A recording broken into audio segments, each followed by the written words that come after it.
tour. One's over there and one's there. And there's the gate where we go up and hopefully reach Mantle.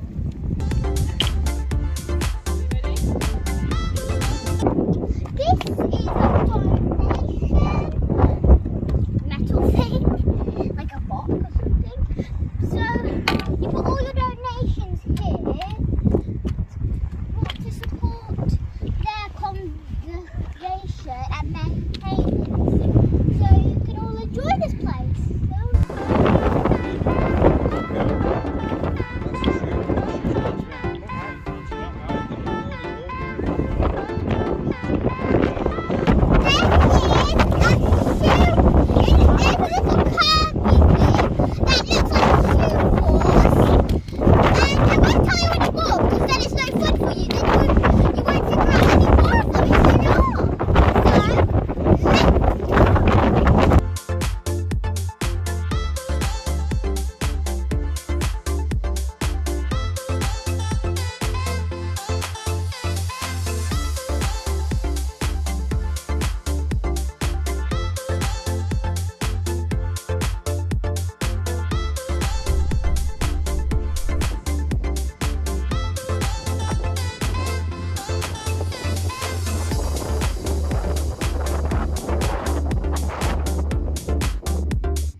The sheep gets stuck on the branches of these things.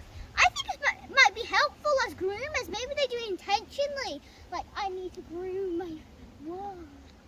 So